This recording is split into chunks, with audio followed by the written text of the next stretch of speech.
In one fell swoop, with 3 highly anticipated decisions, Justin Trudeau just set Canada on a new and controversial national course. His subject matter was specific, pipelines. But like the oil they will carry, the implications are far-reaching for politics, economics, the environment, and Indigenous communities. We will build our own pipeline. We will build our own pipes, like we used to in the old days. Very different views from the front line, where protesters wanted the Dakota oil pipeline route moved away from the Standing Rock Reservation.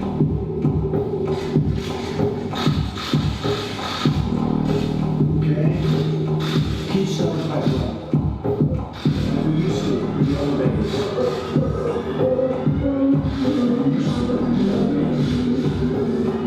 When community received from the air as well as the ground, has been cleaned up. Investigations across the causes for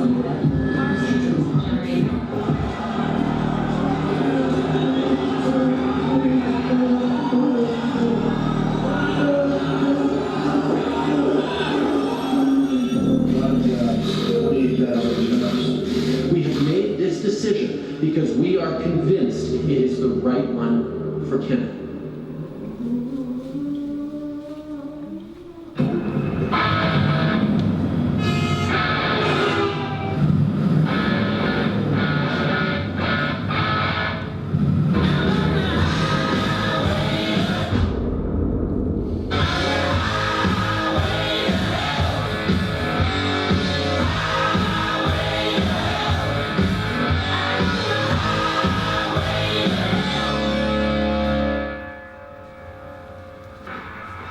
I drive an SUV. It's true. I drive a 2004 Jeep Grand Cherokee. Has a V8. Call it my big chief. I can say that because I'm an engine. The body used. Guess that's recycling. Look, I know it's a gas guzzler. Of course it is. I wanted a 4-wheel drive. My father always said you never know when you need it till you do. I wanted a vehicle we could fit our kids and all our crap into when we needed to go on the road. I don't drive it much. Point A to point B. I'm putting the utility back into the sports utility vehicle. When I do hit the highway, which is usually to go visit my family back in the interior, sure is nice to know I've got that great big engine under the hood pushing me home. Look at this guy. Driving down the main arteries, headphones on, oblivious, hair blowing in the wind. Hey! Where's your fucking helmet? Fuck you! This is a bike lane! Fuck you! Get the whole bike thing, I do. You're saving the world, aren't you? Riding your bike. And I'm not, because I drive the big chief. If I sold it, bought a bike with a wagon on the back, would it make you feel better? Would it make me feel better? If I took the bus, would I be a more moral citizen for it? I grew up in a small town where owning your own car was more than a necessity. Trucks are the norm. Owning a nice one? That's something to be proud of. But here, oh, you drive that big gas guzzler, eh? Fuck. Makes me want to close my eyes, clench my fists, keep on driving. Right over the edge. Because everyone else still is. Why do I have to be the one to quit?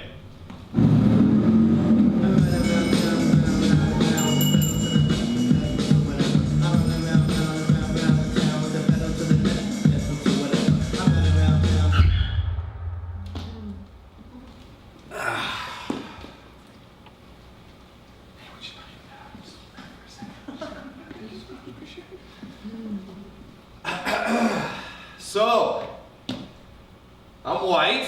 No! Racist! Yeah.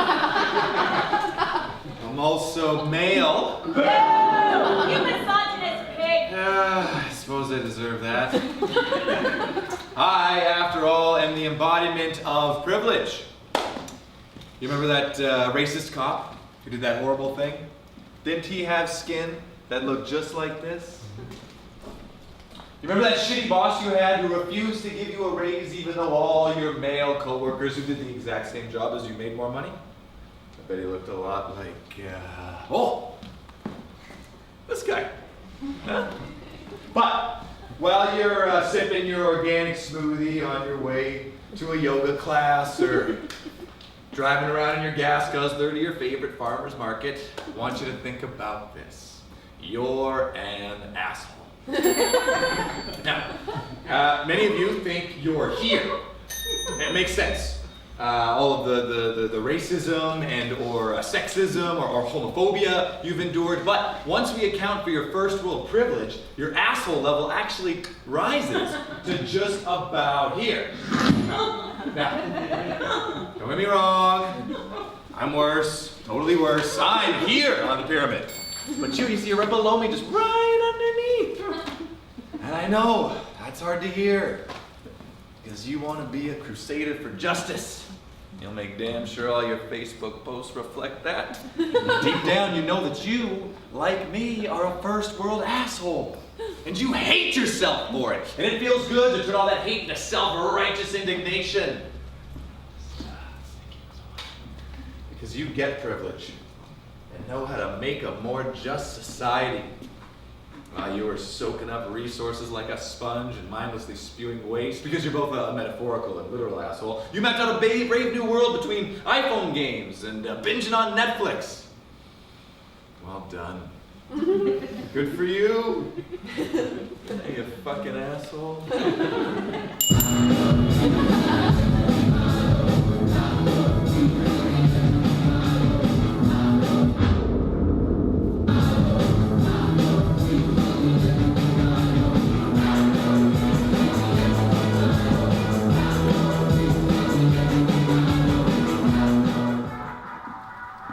Toothbrushes.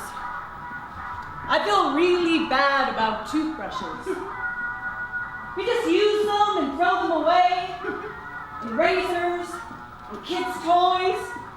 And now I buy those eco-friendly toothbrushes because I don't want them to end up in a whale's belly. Do you know how much plastic is in the ocean? It gives me anxiety.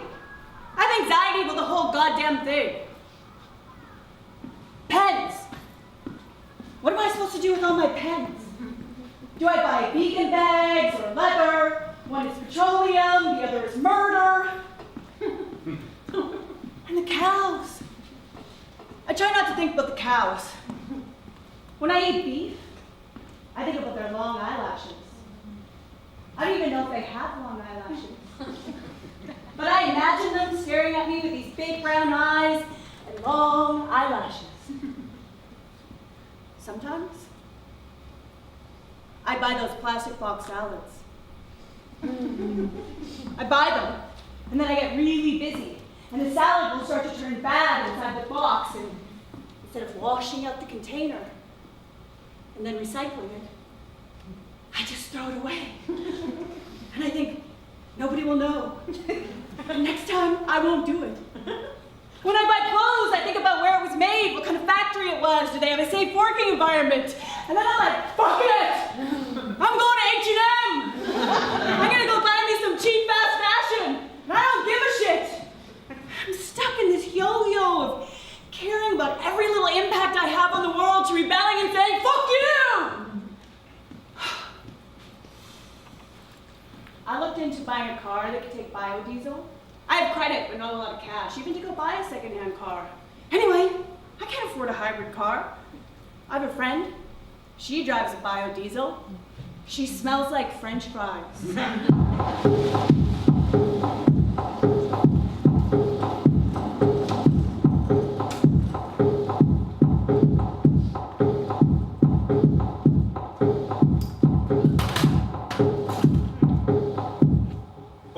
How about this for the top of the plate? The pipeline project. There's a large tube in the center of the stage laying flat. It's part of a pipeline. Suddenly some music swells, maybe the theme from 2001, and crazy lights and shit, and the pipe starts lifting as if becoming erect. Then all these corporate robots enter, all dressed immaculate in suits, coiffed hair, and there's kind of like this tribal drumming underscoring everything. And the robots, they all gather around the pipeline, which is now fully erect, standing straight up. And they all start stroking the pipeline. Slowly, at first, but then faster and faster, just full on masturbating it as the music builds to a cacophony, and then boom! The pipeline ejaculates a big load of oil, and it rains down on the corporate drones, and they rub it into themselves. Because they're robots and they need lubrication, right? But it's also the corporate machine lubricating itself, you know? Yeah.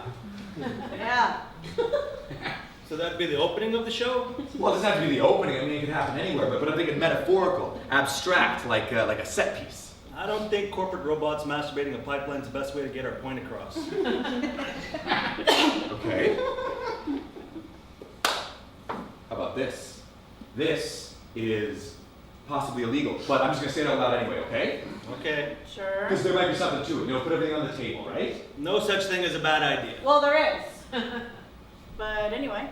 Okay. So there's this tank of water in the middle of the stage, like a clear fish tank, and we put a fish in there, maybe a cute little goldfish or something, and he's just swimming around, hanging out, being a cute little fish.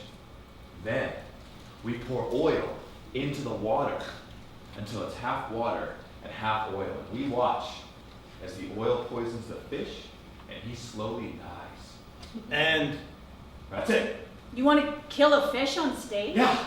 no, that's a bad idea.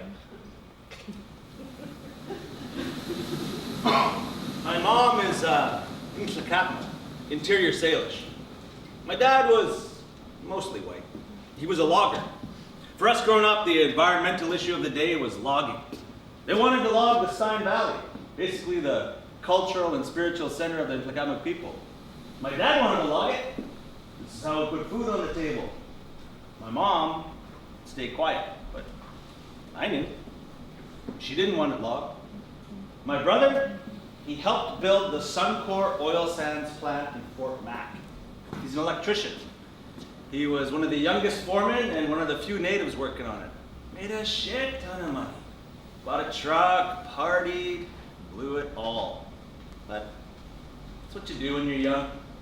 I was proud of him when he got that job because he was making money. The only thing standing in the way of pipelines are the First Nations. Totally.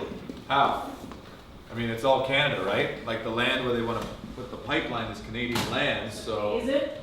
Yes? No. BC is unceded territory. Well, most of it. But it's still part of Canada. It's not like the unceded territories are anarchist communes. They still have to abide by the laws of Canada, right? Anarchist communes? No. More like nations. Yeah, but each of the First Nations still has to answer to the nation of Canada. Canada was an assertion. The Fathers of Confederation proclaimed it in like 1867. We didn't sign off on it. We still don't. Canada doesn't exist.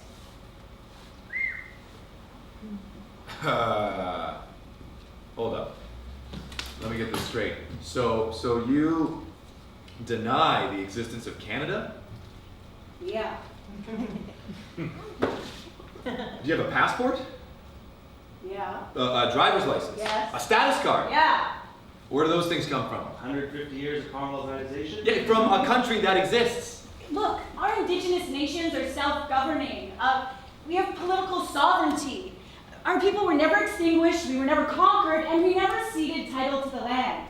Canada doesn't own BC. You have to look at the process of colonization. It was gradual. It started off as partnerships and alliances. But as more and more Europeans came over, the process shifted. They tried to get the natives to sign treaties to get them to give up the land. Actually, the process didn't shift. It's imperialism. The rules were already established to create colonies. By the time they got to BC, they didn't even bother with the treaties. The process of colonization is incomplete. So, for you guys, Canada and BC is like an illegal occupation? All my life, I've been trying to run away from politics, but I'm a native woman. It's just part of the landscape. So when I get cornered in a coffee shop or a dinner party turns political, I need to have ammunition. I grew up in a pretty political family. My mom's an expert on native land claims. She was a land negotiator for Indian Affairs, and then she worked for one of the richest First Nations bands in BC, and then she worked for BC Hydro up until she retired. We were a very upper middle class family. ballet classes, skiing vacations. And we were like the native Cosbys. Pre-Cosby scandal. Only in the native version of that show, everyone would have been lawyers. You would have made a great lawyer. Thanks, Mom. She was an activist. She was radical. Well, I needed to be radical. To hear you talk about the Meech Lake Accord. When Elijah Harper stood up and voted no, stating clearly that Aboriginals needed to be included in the constitutional amendment. She's passionate. We were never idle. Oh, and I should mention, my mom's white. It's my dad that's native. She says we, but she's Scottish, Irish, and English. In elementary school, I was taught briefly about hideout art after learning all about the history of Mesopotamia. Nothing about the history of Vancouver. Nothing. But I made sure you knew the real story. So, we're doing a pipeline project. Well, let's start somewhere at the beginning.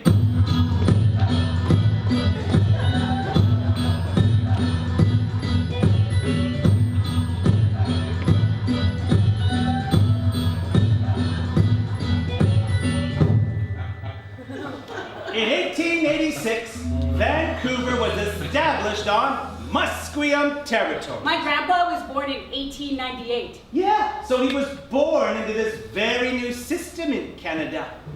Reserves were set up arbitrarily. On the Musqueam Reserve, 4 acres were allotted to families of 5. Meanwhile, 160 acres were given to new settlers. The Musqueam Reserve is only 460 acres. That's what like 2 settlers were given and then some. Yeah, no shit. Now, you may be wondering why we're talking about reserves and what does this all have to do with pipelines? Well, it has a lot to do with pipelines because the government and the oil companies are trying to put pipelines through unceded territories. How can you put a pipeline through land you don't even own?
So, I just did this paddle in Burrard Inlet, Musqueam, Tsleil-Waututh, Squamish. We laid medicine in front of this giant tanker. Medicine. Yeah. Cool. So like Benadryl? No, like spiritual medicine? Oh, it's like magic. Yeah. Like magic. Right on. So, just so I'm clear, when you say magic, what exactly are you putting into the water? It's like good feelings or prayer, you know, like giving back to the water. Right, totally. So sort of like a message in a bottle kind of thing. Easy there, Sting. No, I mean you're praying on a boat, right? Canoe. Right, canoe. And you're putting Like good feelings into the water metaphorically? It's not a metaphor. Sorry, a prayer. You're putting a prayer into the water, right? That's what I said. Interesting. Why exactly? Because we're like the keepers of the water. It's our job to take care of it. So the Musqueams are sort of like the First Nations version of the Navy or the Coast Guard or something. Yeah. But better. Is that styrofoam? The Government of Canada has approved the Kinder Morgan Trans Mountain Expansion Project. This pipeline will twin an existing line that has been in operation since 1953, which extends from Edmonton, Alberta to Burnaby, British Columbia. I grew up hunting and fishing. Every season has its food. In the spring, we gather wild potatoes and celery, pick asparagus along the riverbanks. Summer, it's wild berries and salmon. In the fall, it's deer, moose, and pine mushrooms. We ice fish in the winter. When I was a kid, my mom fed us salmon sandwiches every day till I was begging for peanut butter and jam. And even when she fed us jam, it was jam that she made from the wild berries we picked in the mountains that summer. I want all these things to be available to my kids. Pipeline isn't going to end all that. One pipeline isn't going to be the end of the world. It all adds up, doesn't it? What if it breaks? What if? But how is hunting or fishing or a berry patch going to stop a pipeline? The Supreme Court has ruled that Aboriginals have rights. Whatever we've done traditionally in our land is our Aboriginal right. And land usage is proof of title. Title being ownership? Wherever a First Nation has traditionally lived, hunted, or fished proves title to their territories. That goes far beyond any reserves. We're talking territories the size of European countries. The Chilcotin court case was the first time in Canadian history that a court declared Aboriginal title to lands outside of a reserve. That's huge. The Supreme Court ruled that the Canadian government must consult First Nations about anything concerning their territories. Yeah, and if you don't consult and accommodate their concerns, that's called infringement of Aboriginal rights and title. But here's the kicker, guys. The Supreme Court set up a mechanism by which the Crown can override Aboriginal title in the public interest. Was based on facts, evidence, on what is in the best interest of Canadians and indeed all of Canada. And it is in the best interest of Albertans, Canadians, and in particular, might I say, British Columbia. Ultimately, this is about leaving a better country for our kids than the one we inherited from our Our parents. priority as a government was to ensure that when we make a decision on this, it was consistent with our values that would be in the best interest of British Columbia, to make life more affordable. We believe they are safe, responsible, and in the interest of all Canadians. Okay, I just want to play devil's advocate here for a minute. Let's say a big oil company wants to build a pipeline through your territory and give you $100 million to do it. Why not just take the money and run? Like, isn't millions of dollars for a reservation, especially if it's one mired by drugs and teen pregnancy and all that shit, a good thing? Teen pregnancy? I mean, I get that land is important for culture and tradition and all that, but you can do a lot with $100 million.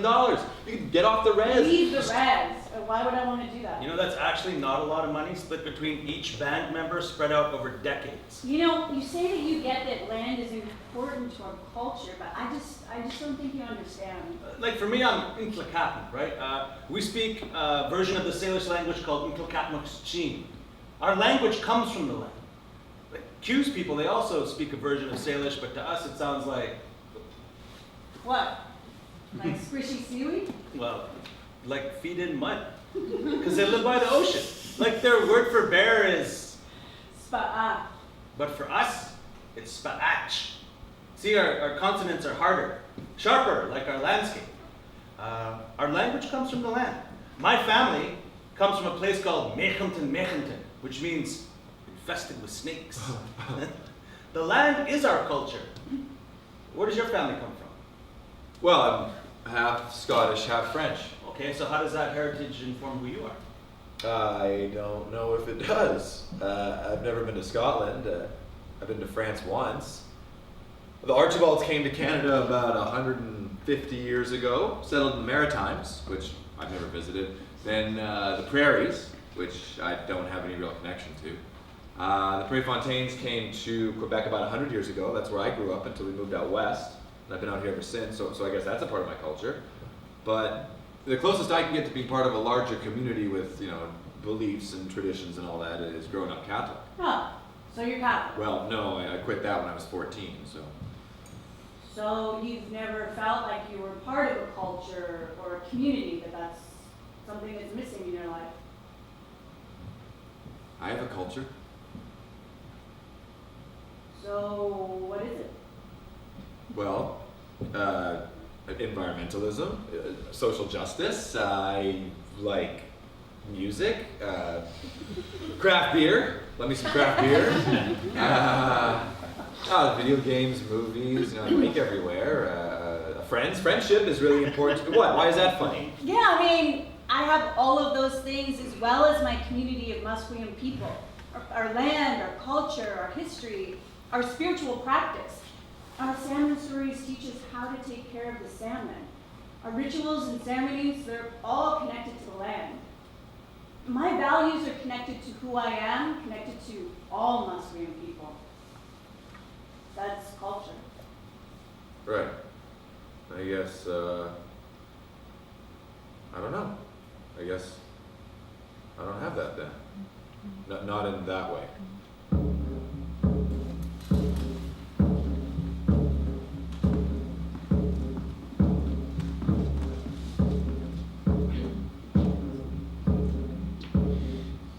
I cannot fathom a world without salmon. The river is the lifeblood to my people. Every stream the pipeline passes runs right into the river my people depend on for their existence. It is only okay to kill things that you will eat, and the pipeline could kill many things that cannot be eaten. Keep your pipeline in your own backyard. We'll keep grizzlies in ours. I worry about our ancestors that are buried in our territories. That's our graveyard, and that's our dinner table. Our blood stays pure only so long as our water stays pure. It is so important to me that my grandchildren are able to stop anywhere in the territory, to get a drink of water, to know where the berry patches are, and to eat the food off the land. When Enbridge first proposed the pipeline, Wet'suwet'en researched the oil sands. We flew over the oil sands and talked to the Fort Chippewa people. We've seen the devastation sitting there at oil sands, those big berms by the Athabasca. We looked into the effects of the people living in the area. Their water was poisoned. They were getting strange cancers. It's devastating to our ears. The Athabasca Delta produced everything in their lives. Beavers, muskrats, ducks, it provided everything they needed. It was hard to listen to the answers to our questions. I asked, what is your biggest fear if they keep producing oil sands above you? They answered, our biggest fear is that we'll be relocated. I would be devastated if we are removed from our lands. It is who we are. Don't hold money in the highest regard. Hold people in the highest regard. Canada is just a brand. It's a brand of white culture. They disconnect us from our lands, our languages, our histories. Right, they created the residential school system to try and brainwash us into being white, to cut our ties from the land. To get us to buy in and join the workforce and stuff ourselves full of all their bullshit, they have to homogenize us. I gotta say, that sounds pretty conspiracy theory. Like there's this cabal of old, fat white guys in suits, drinking scotch and chomping on cigars, planning to wipe you guys off the map. Didn't she just say Indian residential schools? To kill the Indian in the child. And replace it with what? Who created the Indian Act, the reserve system? Old white men. Generations of old white men. Fuck, even white women don't benefit as much as old white men. Right, absolutely. But there's a difference between white culture and ethnic cleansing. Is there? Yes, because I am white, and I never killed anyone from the Inuktitut Nation. Inuktitut. Right, from the Inuktitut, white from the York Nation. No, but your culture tried to white out mine. You're half white. So? Besides, you're an individual, not a culture. Yeah, but culture implies something bigger, right? My family, my friends, the society I live in. The implication being that we're all killers. You know something? If I wanted to feel like shit every day just for being alive, I'd go back to the Catholic Church. Let's recap, shall we? I gotta feel like shit for being white. I gotta feel like shit for being a man. Now I gotta feel like shit because residential schools. The representatives of Enbridge here have asked for the last 8 years. I've sat with them in meetings. We've told them no. It's not respectful to keep asking. What part of no do they not understand? They try and sell dreams to people who are poor, that this wealth will make their lives better. You give poor people money, their lives don't get better, they get worse. We've seen that time and time again. My name is Dan Howden. I work for BC Hydro, and I'm here at Site C, Fort St. John. For more than 160 years, we have quietly gone about business building communities and powering nations, delivering energy safely and efficiently. Today, our industry is under more scrutiny than ever before. That's a good thing. It's about time for people to take a good look at what we've been doing around here. So what did we do today? Construction will support the creation of We energized our nations. Let's build the Trans-Canada Keystone XL pipeline.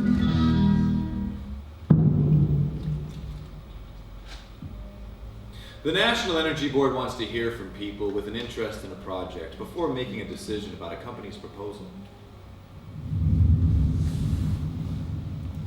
I'm not against pipelines. They make sense for transportation. But the way the company has created all these rules, the landowners who would normally be in support of a project aren't, because their own rights are compromised. I participated in a public hearing for a proposed pipeline across my property. I found a page missing from the company's submission. That page would have disqualified the company from receiving a regulatory exemption. When I brought this up at the hearing, it was completely disregarded, not even mentioned in the board's decision. I don't know if I can explain to you how much this hearing looks like something but isn't anything. After I complained about the missing page, the NEB approved a new route that wouldn't cross my property. Then, they told my neighbors that they had to do this because I wouldn't talk to them. That if they communicated with me, I was going to sue them. That's what my neighbors were told. I had been in constant contact with the executives from the pipeline company. The National Energy Board's regulatory processes are designed so that decision makers are presented with the complete range of views required to make fully informed decisions in the Canadian public interest. In the past, we've heard all kinds of horror stories about the oil companies. One of the tactics they have is they send in a land agent. They sort of work one owner against the other. They tell them, oh, we'll give you 5. Or they'll say, we'll give you 10. But don't tell your neighbors, you know? One of my neighbors was dead set against the pipeline going through his property. He thought he had the right to say no. But if a landowner says no, the National Energy Board has the power to grant right of entry. That means they can build the pipeline through the property whether the owner likes it or not. They don't listen to protests or people's opinions. That's not their mandate. And once it's been approved, it's up to the company and the landowner to come to an agreement as to compensation.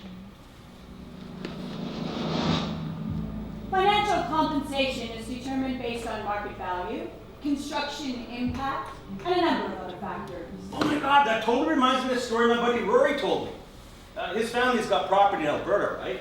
And they have a pipeline running through their ranch. Well, the company wants to twin the line, right? So they were negotiating compensation. And the company was totally lowballing them. All their neighbors were getting way more.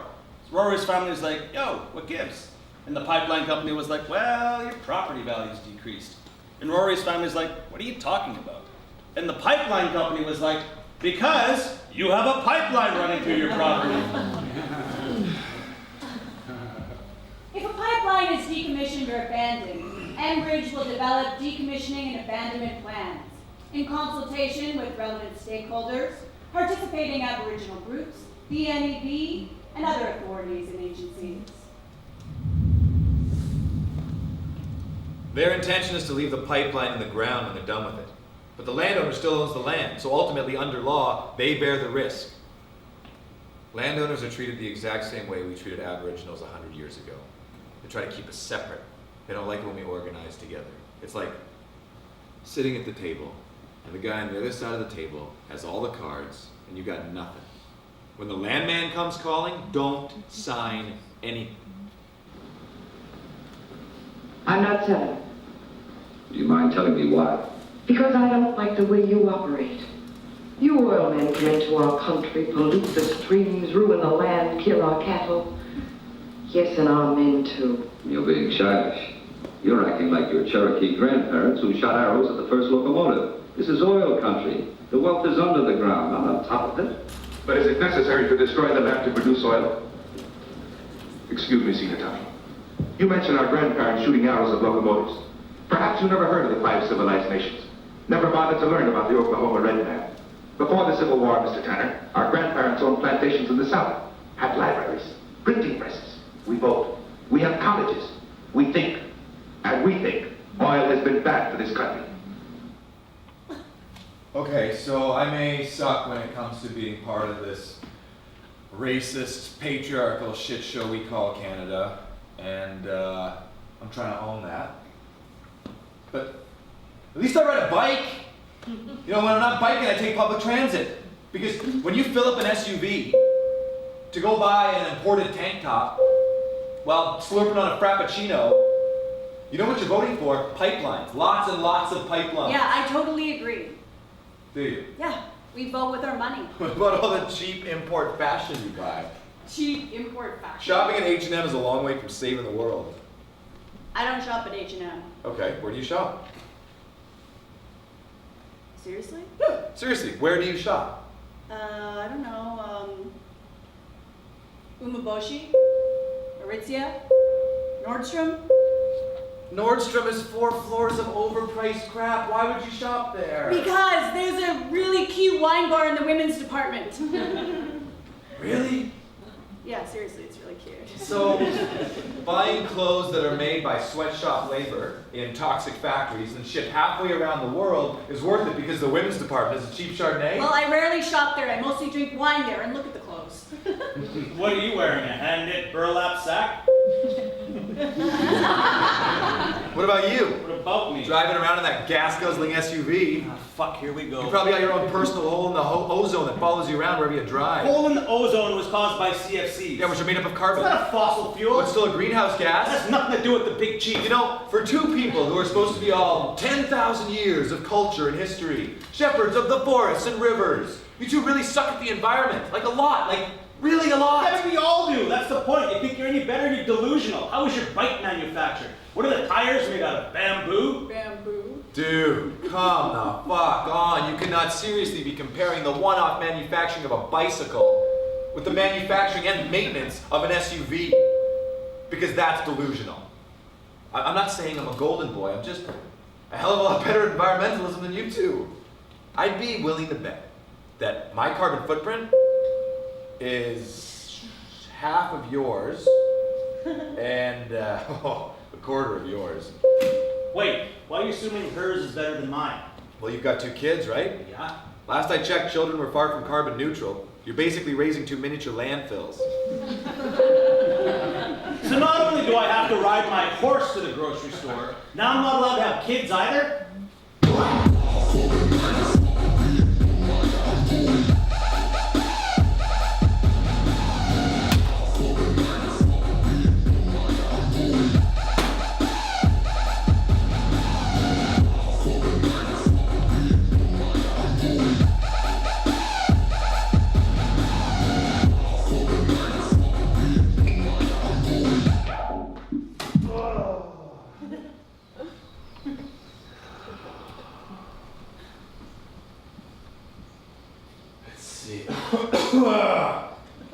It's the day after the Pemberton Music Festival.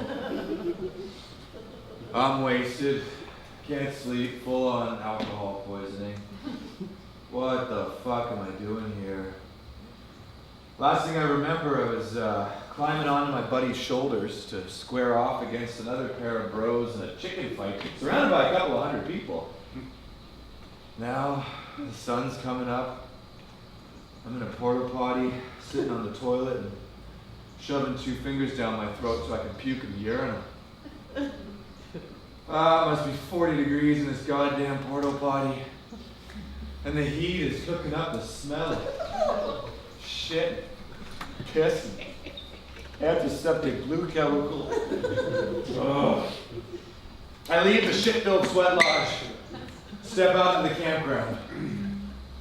Yesterday, 10,000 campers surrounded by mountains and sky. Today, an endless field of garbage.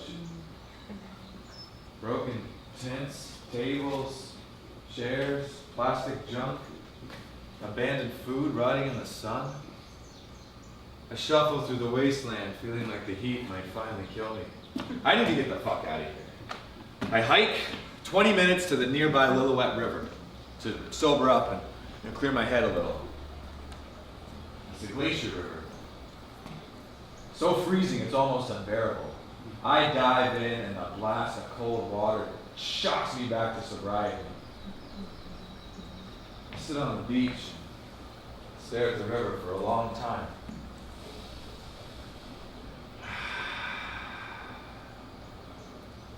A large gray plastic water jug floats by. And then another. Trash dropped in by their festival goers hanging out upriver. It's poison. All of it. The field's poison, this river's poison, and I'm poisoned. And I paid over $600 for this.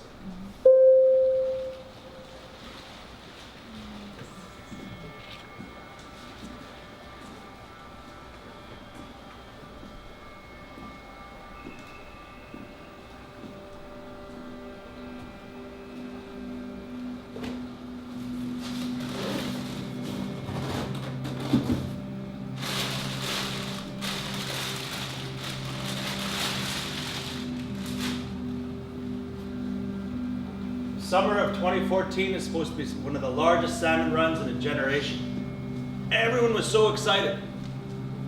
Then, disaster. The Mount Holly tailings pond collapses, unleashing billions of gallons of contaminated water near the headwaters of the Fraser River. Catastrophe. People were scared. All along the Fraser River, the First Nations people truly believed their way of life was ending. Kinder Morgan's just been approved to twin its existing pipeline through Nlaka'pamux territory. Unceded lands. The Lower Nicola Band opposes it. Okay, so let's say we stop the pipelines. Then what? They already transported by rail along 2 of the greatest salmon-bearing rivers in the world. So those shipments just increase. Trains derail all the time in Canada. A few years ago, one dumped 7 coal cars off a 200-foot high bridge right at Lytton, right where the rivers meet. Imagine a bitumen spill in the Thompson or Fraser rivers.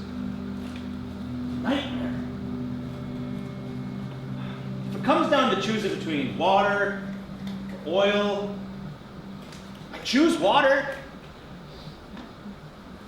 But even that isn't enough. I grew up fishing in the Fraser River with my dad. I've seen the runs decline over the years. There's farm fishing. Now they've approved the new Kinder Morgan pipeline. Runs right into my territory. All those tankers and Burrard Inlet. I worry about a spill. I worry about it ruining our salmon runs forever. You could have one mistake and it could all be wiped out. For what? Hey Sebby, it's oil-free day. Today I'm gonna try to live oil-free, which means not using or consuming anything derived from oil. But first thing, I can't wear any of my clothes. All of it was, I don't think any of it was made by Leah, I don't think. Q's gonna love this one. But I have to get the hell out of here because this house is like basically an oil tanker. All the building material, I mean the paint, all the paint alone. It looks like my only options are like, get out of here and roam the streets naked. Okay, new rule. I'll use whatever I have already purchased, like clothes, but I won't contribute financially to the fossil fuel situation. So that's cheating. It is cheating, but I can't leave the house. I mean, sometimes we have to readjust as we go. We have to, let's just call it the Justin Trudeau. I'm recalibrating and readjusting what I said I was going to do, because what I set out to do is proving to be kind of impossible, to be honest with you. So there's that.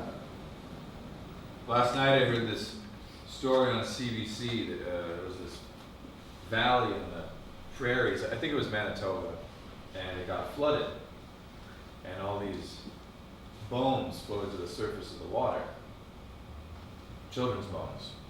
It was an unmarked mass grave. First Nations kids who died while at a residential school. The school just buried the bodies in the valley. Never told the parents, nothing. Just forgotten about, Yeah, I mean, there were so many. I almost cried. I mean, Chelsea was crying. Being torn away from your family, being taught that everything you grew up with is wrong, is a lie, is a sin. And then winding up dead and buried at the age of 12? Forgotten about some unmarked grave? I mean, what the fuck is that? Yeah, I mean, my dad. Can you believe that? Yes, I can believe that. My dad went to residential school. Oh. I get that you're feeling bad, but we don't need your guilt. No. You should feel guilty. It's all your fault. All of it. White man.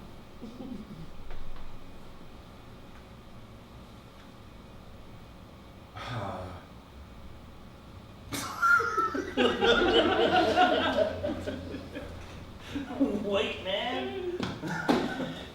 I was just kidding. Oh, it's funny, really funny. You guys are laughing with me, right? Sure. Yeah. Look, I want you to understand, I just don't want to talk about residential schools right now. Maybe it takes a whole lot of fucking effort to make you feel better about all this shit. And maybe the last thing I want to do right now is comfort you about the fact that my dad went to residential school. Right. Sorry, I didn't mean to, No, I mean, I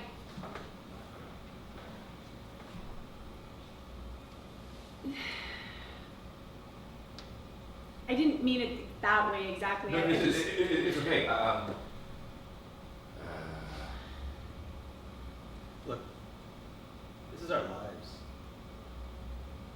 This is our families. Right, of course.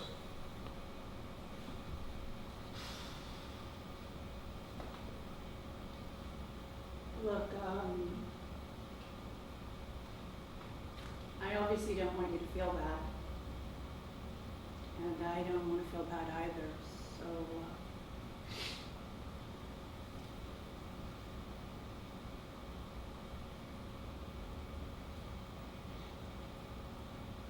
I don't know.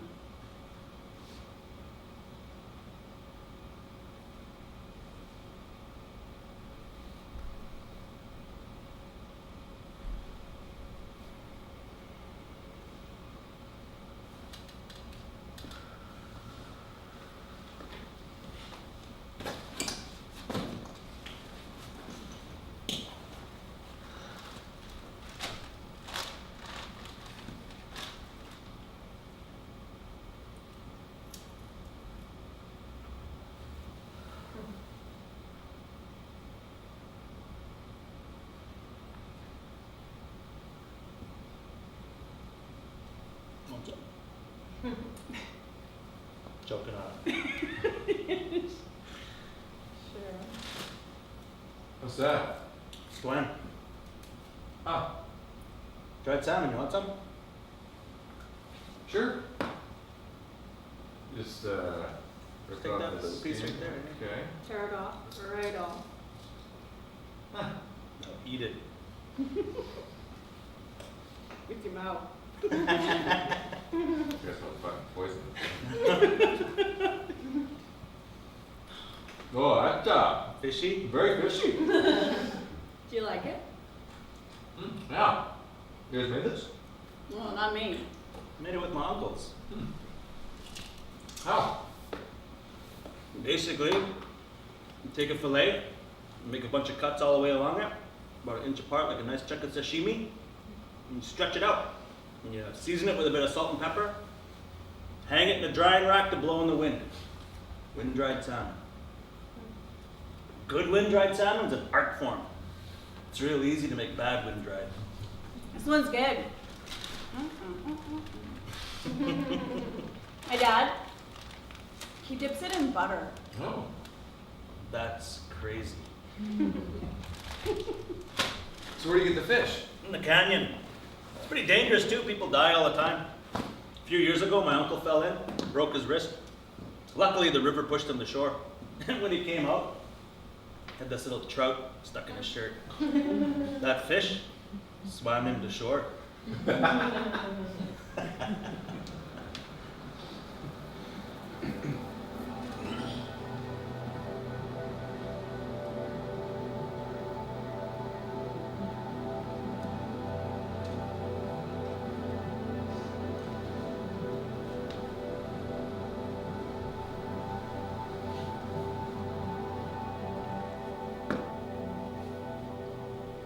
My kids are redheads.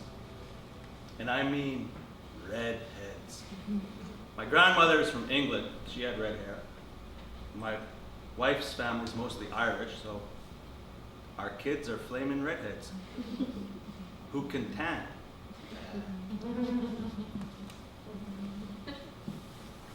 Makes me think about spirit bears. Well, just think of the genetic powwow that has to happen in order for nature to create such a beautiful variation. I read somewhere that we're in the midst of a mass extinction event, the Anthropocene epoch. Fuck. We read to our kids every night. The way things are going, most of the animals in their favorite books will be extinct by the time they're my age. This is the world we're living in.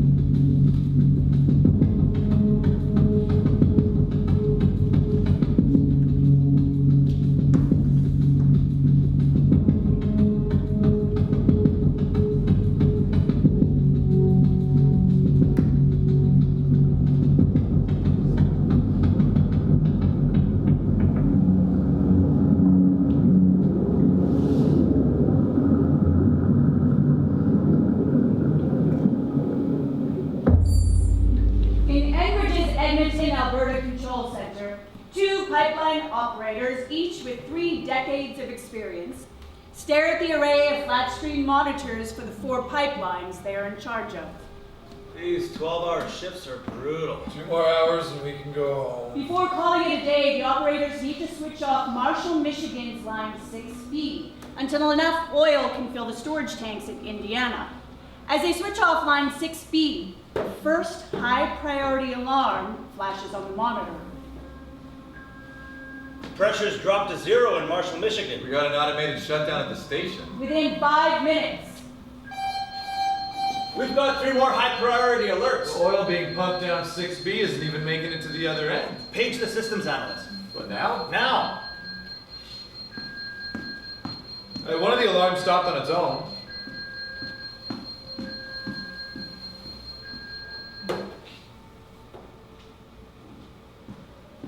Must Back at her.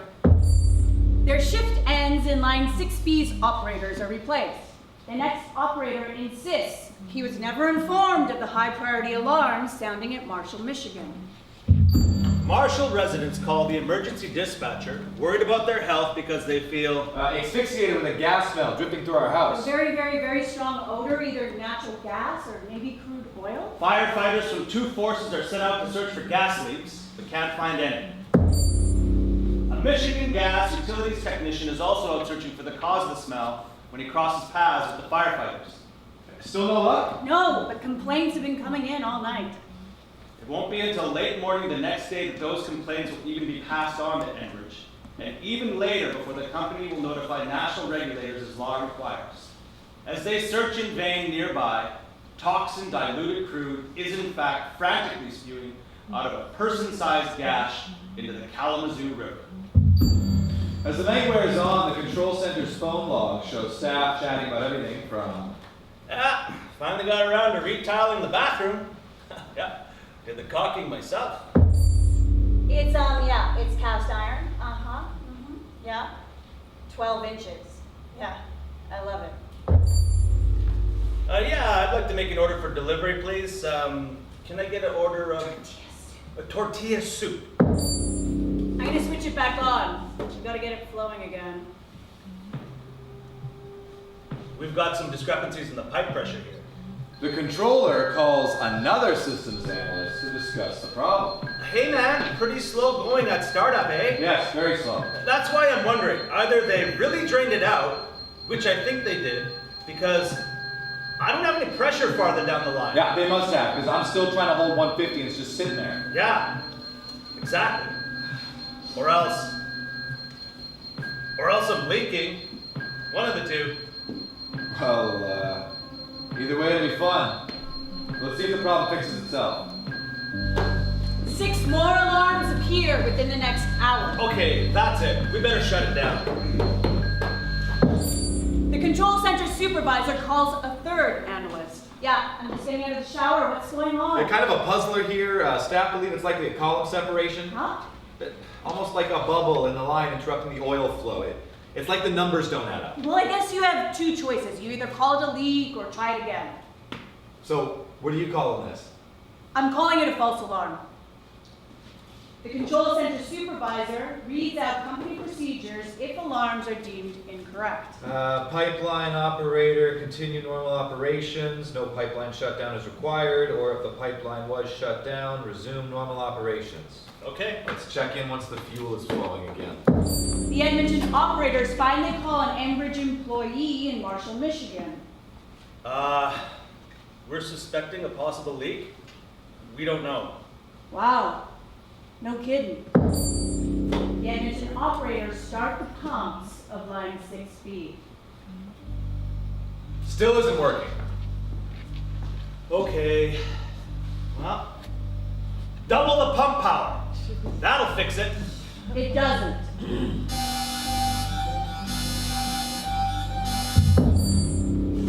Deborah Miller sets out for work. She and her husband Ken have owned shoreline property along the Kalamazoo River for over 30 years. As she pulls out of the driveway, the disgusting stench hits her. I notice a foul smell, but I can't figure out what it is. 4 homes north of the bridge, I see my neighbors installing a new roof, and I think, what in the world are they using that stinks so bad? Can it be tar? Meanwhile, back in Edmonton... It's still never filled in? No, that's the part that doesn't make sense. I think, being that it's drained out so bad, and to me it looks like a leak. But doesn't it seem messed up? Like eventually the oil has to go somewhere. It has to. Something about this feels wrong. Whatever. We're going home. We're off for a few days. Let's not worry about it anymore. I'm done. Exactly. We're not trying this again. Not on our shift. Their shift ends and a third crew takes over the controls. When her own workday ended, Deb Miller met her husband for supper. And on their way back across the Ceresco Bridge, I see a sea of spectators watching the flow of something coming over the dam. It's black. So is the river above and below the dam. I know instantly by the smell and the color of the river that something has happened, and whatever it is, it's huge. Our eyes and our throats are burning. Words alone cannot describe the smell or the sense of loss we are witnessing. Monday after work, James Allen Lee notices his neighbor's daughter and her friend in his backyard on the banks of the Kalamazoo River. The girls are coated to their upper thighs in a shiny black substance. It's a bit early for Halloween! Girls begin complaining that the oil from the river is stinging their skin. One girl starts crying for her mother, who rushes her to the hospital. By Wednesday, James's wife, Mickey Walters Lee, notices her butterfly garden in full bloom has been deserted. There are hardly any insects or birds in the normally teeming backyard. This is the day that Mickey, a healthy 36-year-old hospital administration student, begins to get sick. Nikki started feeling worse as the day went on. She tried staying in the house, but the stench was very strong. She said it smelled like a diesel truck parked in the house and revved its engine. Within 2 weeks, her condition took a terrifying turn for the worse. She was weak, dizzy, and confused. She tried taking the nap, but when she woke up, her face was numb and drooping on the left side. It scared me to death. I thought she may have had a stroke. The hospital can't figure out what's wrong, but they suspect toxin poisoning. As the days pass, her health worsens. She was drooling and lisping her words. Soon, the left side of her face begins to twitch, as well as her leg and her arm. At month's end, she drops the phone during a call and she has a seizure. Picture you're in our shoes. Middle class, nice home life, quiet, safe neighborhood, spending it with someone you love dearly. Picture it. It's almost the perfect American setting. Just wouldn't think this family could take much more. My nerves are just shot. Is she gonna get better? How am I gonna pay for all the tests and hospital bills? A Marshall, Michigan gas company calls the Enbridge Control Center in Edmonton to let them know that their pipeline has been spewing its contents into the Kalamazoo. Despite dozens of high-priority alarms throughout the night, the toxic crude has been allowed to pump out for 17 hours before the company finally realized this was no false alarm.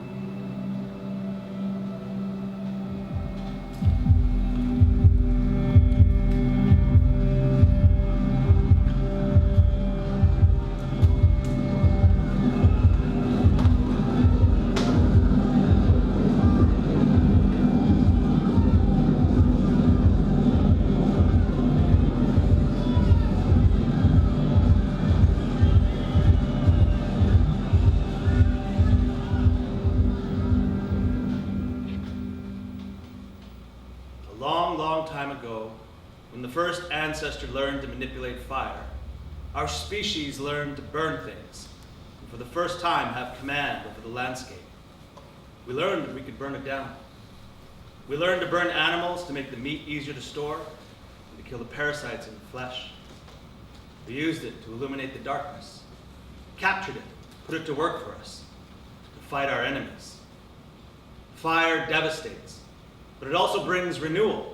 And in that devastation and renewal, we gained power over the land, and for the first time became a force of nature. The more things we burned, the more we learned about them. We learned to focus it, make it hotter. We learned about fuel. All of our technologies originate from that fire. We taught it to explode, harnessed it, bound it to guns, and then to engines with guns. We launched ourselves into space with that fire. A car for everyone. We split the atom over and over again to see how it would burn and brought the fire of the sun to the earth. And then we dropped it on ourselves to see how we would burn. We take it for granted.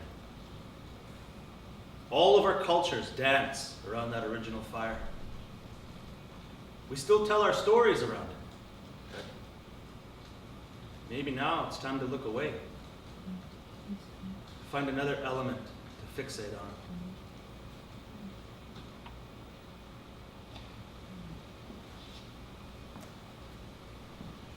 I've been really lucky this past year. My work had me traveling all over BC, visiting places I had never even heard of or ever would have thought to visit.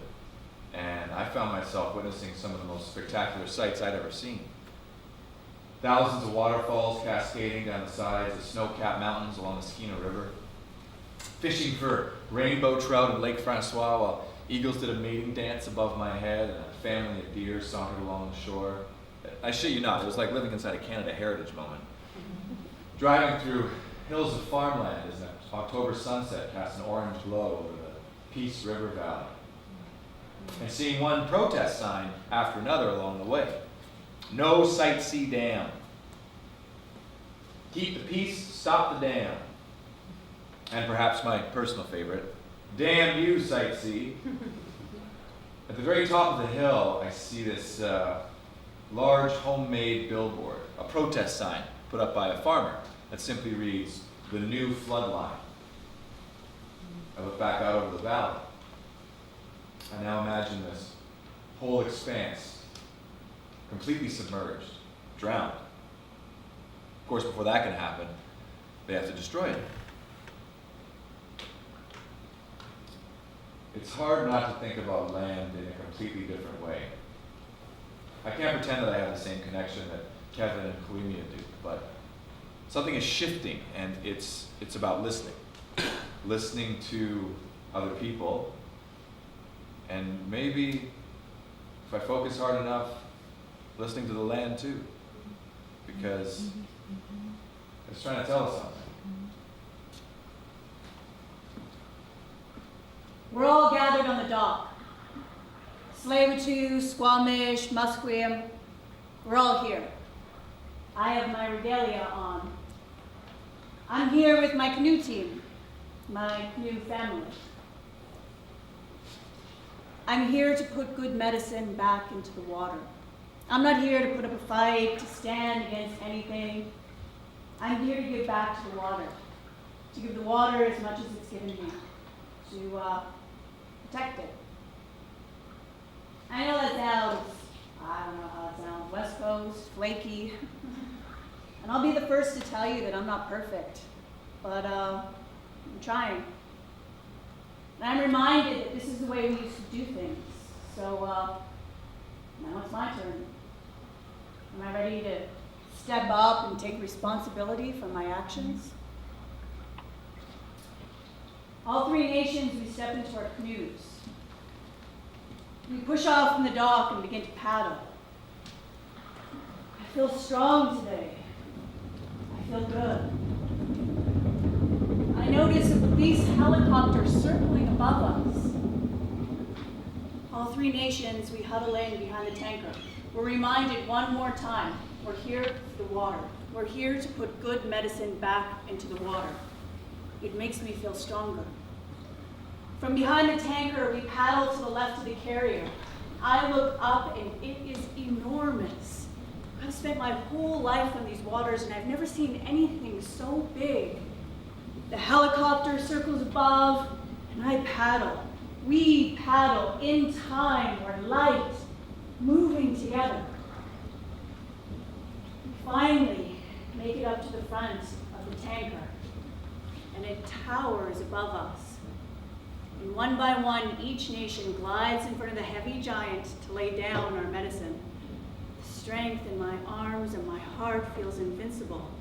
The sun is shining, the water is beautiful. As we lay our medicine, I imagine the person working for this tanker, family, the person flying above us, and all the families working for these big oil companies.